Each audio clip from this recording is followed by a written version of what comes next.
Morning, everybody. Chapter 10 of the real estate course. Chapter 10 is called The Law of Contract. And what we've done is separated Chapter 10 into two parts. Chapter 10 is all about contract and contract in general, not necessarily contracts of real estate. Any contract or every contract must have 7 essential elements for it to be a binding contract. If it is missing, if any of the 7, any one of the 7 is not there, then it is not a binding contract.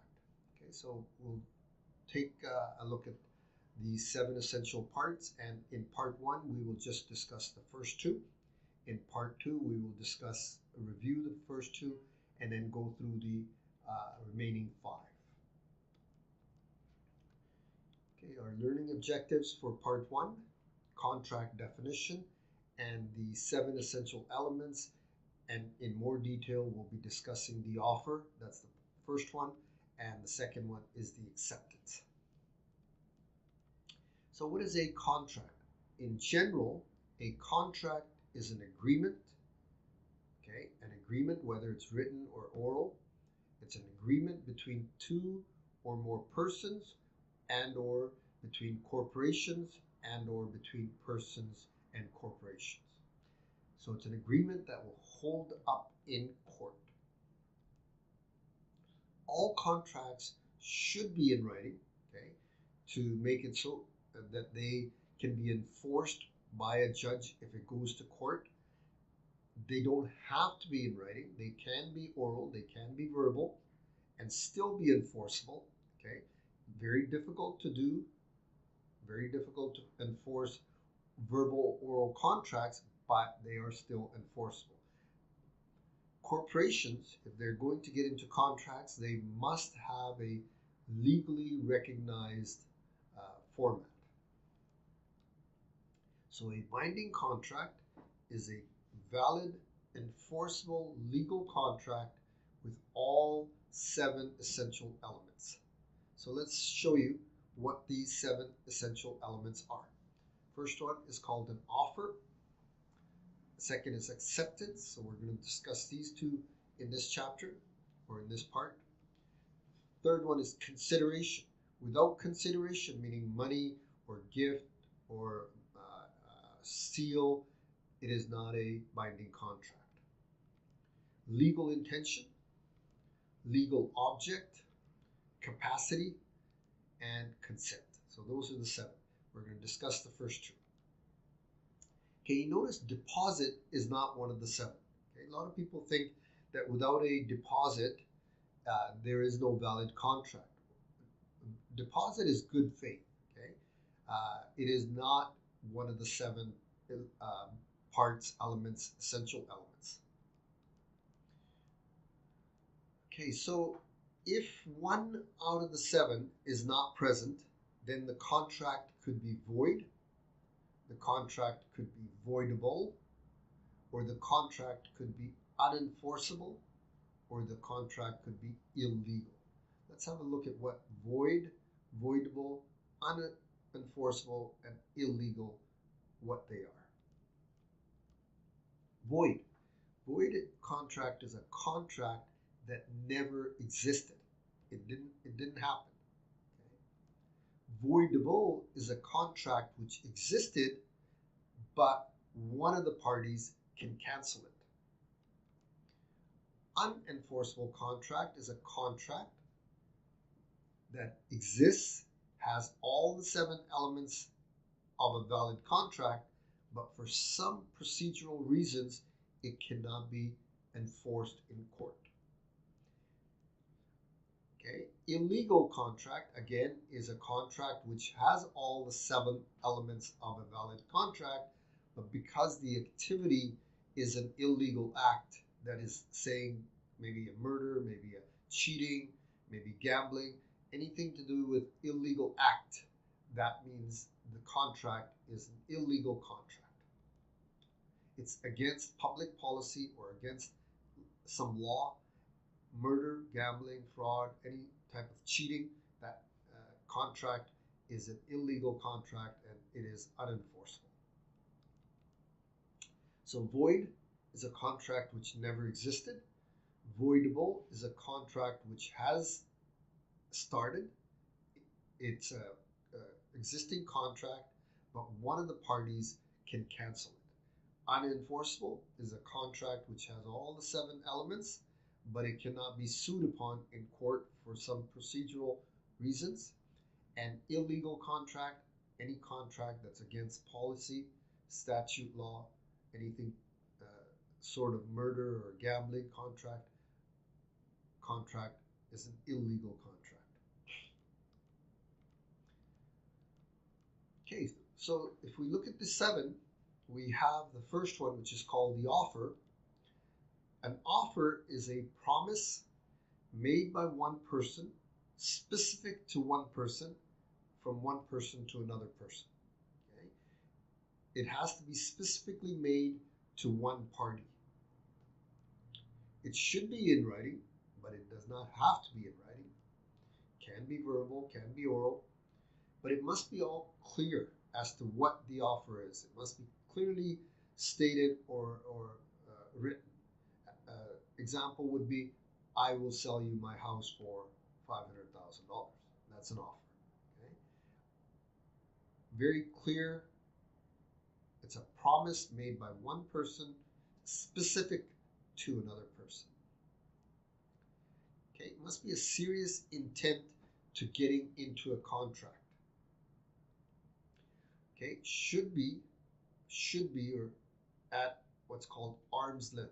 We discuss more about arm's length.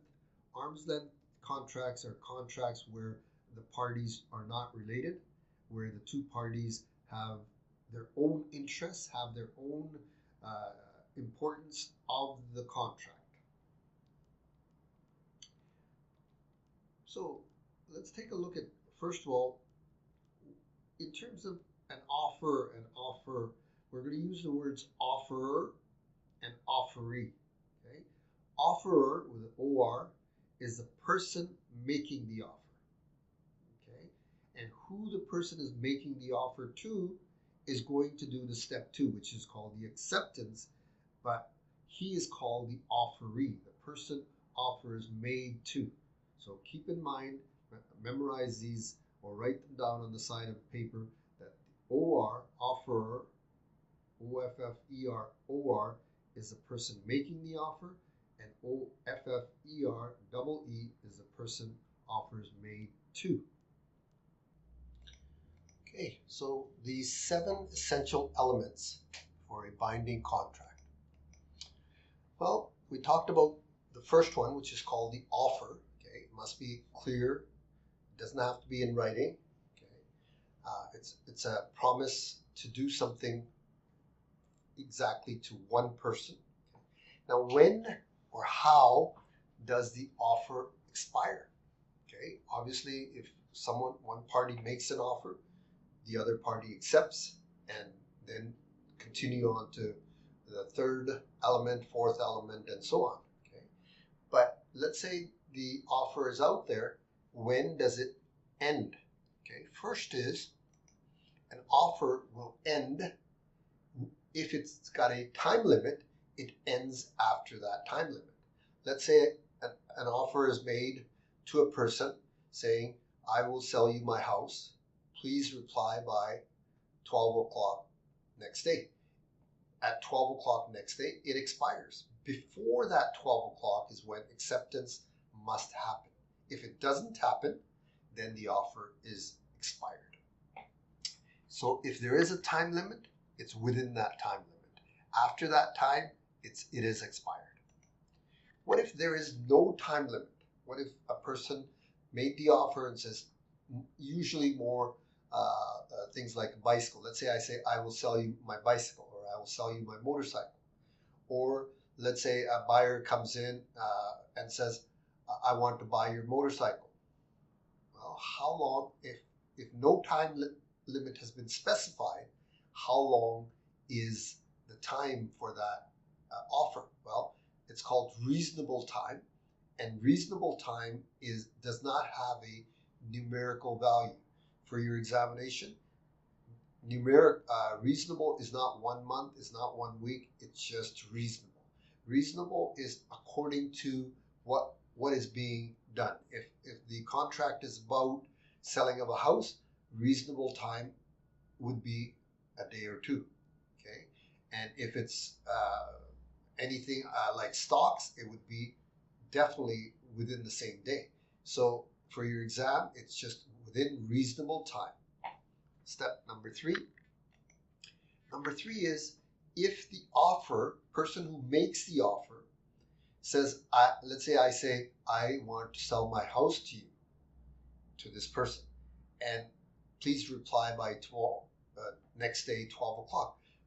Anytime before 12 o'clock, the offer can be rescinded by the person who made the offer, meaning canceled. So if I call and I say to the person that I made the offer to, say, I've changed my mind, I do not want to sell my house. That's fine. Offer has been canceled, and there is no contract. Okay, but it must happen before acceptance. If the other party has accepted the offer and said, okay, yes, I will buy your house, and before 12 o'clock the person responded, it is too late by the person who made the offer to cancel the offer. Number 4, a counteroffer. A counteroffer is when the person who the offer is made to changes something from the original offer. Maybe the price. Let's say I say, I will sell you my house for $500,000. Please reply by 12 next day, and before 12 the other party says, I do not want to buy it for 500, I want to buy it, I will give you 480,000. So now that is a offer made, and that is also called a counteroffer. When any one of the two parties dies or becomes insane, then the offer has expired. Okay, so very important to remember for your exam, the person making the offer is called the offeror. The person whose offer is made to is called the offeree, and the offeree is the person who will either accept or not accept. Okay.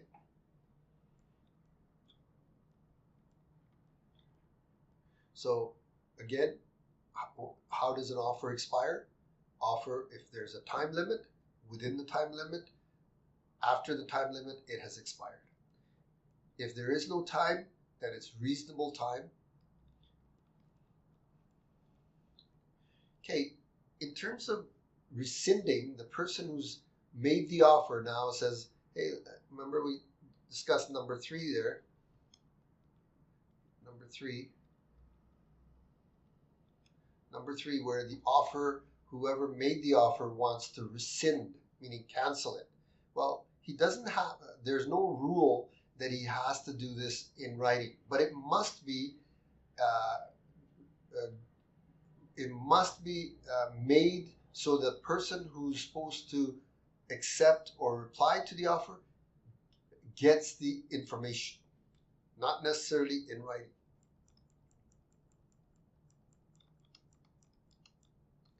Okay, it needs to be clearly communicated to the offeree. Not necessarily in writing, but it must be clearly communicated. If the person who made the offer wants to cancel it before acceptance, it must be communicated very clearly to the offeree. Okay, again, offerer is the person who makes the offer. Offeree is the person whose offer is made to. Okay, now in some contracts you can pay, it's not necessarily a deposit, but you can pay some money to keep the offer open until a certain time, and you know that if the offer is open for a certain time, the person who made the offer can revoke or cancel or rescind the offer before acceptance. But if if the person offeree does not want the offerer to rescind, he can pay some money for it, and then the person who makes the offer cannot revoke it within that time limit. Okay, so we know a counteroffer is an offer made which changes the original offer. And the counteroffer is made by the offeree, and now the offeree becomes the offerer who made the offer now.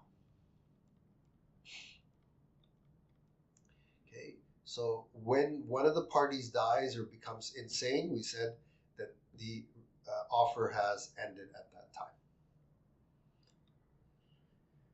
Okay, it's very important to know that people can die after the contract has been written up. Then that contract is still enforceable against other parties that would be taking over other properties and so on. Okay, now what is not an offer? An offer made to the public. If a person makes an offer to the public and says, anyone want to buy my house, please tell me before 12 o'clock, that is not made specifically to one person. That is not a legal offer. That's called a standing offer. Okay, a reward of any kind, that is not an offer. That is a standing offer, and it is not one of the 7 essential elements. Therefore, there would be no contract. Also, any advertising, any MLS listing, these are not offers. These are called invitation to bring in offers. Again, this is not a legal offer either. Okay, let's continue. So the 7 essential elements for a binding contract. First one's offer. So we discussed offer. Okay, offer is a promise to one party. Okay. Acceptance. We're going to talk about acceptance now. Well, acceptance, there's 2 methods or 2 ways acceptance can be made by the person who's receiving the offer. And the person receiving the offer is called the offeree. Okay, if the offer specifies how the acceptance should be made, then the offeree should accept by that method. Okay, so let's take a look. If the offer specifies that the acceptance should be made by telephone, okay, not how the offer was made. We're not looking at how the offer was made. If the offer says the acceptance should be made by telephone, then the offeree should accept by telephone. If the offer says acceptance should be made by email, then the acceptance should be made by email. In the old days, we used to use this ticker-talker system. Okay, the bad one, the worst one, is if the offer says that the acceptance should be made by regular mail, then the offeree should accept by the mail. Okay, now we're going to talk about when acceptance has occurred. Obviously, we know when the person receives the telephone, it's occurred at that time, and email is instantaneous, but mail, regular mail, may take a couple of days to get to the person, the offerer. Okay, but it is considered when the person who's accepting has put the mail in the box. That is the time that is considered acceptance has happened. Okay, the second is if the offer does not say how the acceptance should be made, then the offeree should accept by the same method as the offer was made. So let's say it doesn't say how the acceptance is to be made, but the offer was made by telephone. That means the acceptance should be made by telephone. If the offer was made by email, then the offeree should accept by email. So same method as what was used to make the offer has to be used for the acceptance if it doesn't say anything. Okay, so acceptance, two ways. If the offer specifies how the acceptance should be made, then it should be the offeree should accept by that method. If the offer does not say how the acceptance is to be made, then the acceptance should be made by the same method as the offer was made. Okay, what about sale of land? Acceptance of sale of land should be in writing. Doesn't say must be in writing for your exam, should be in writing. If it's not in writing, then it may be difficult to enforce in court. What about the acceptance by mail? Acceptance of mail is considered that when it is put into the box, that is the time when acceptance has happened, not when the person who made the offer receives the mail. That might be a couple of days down the road.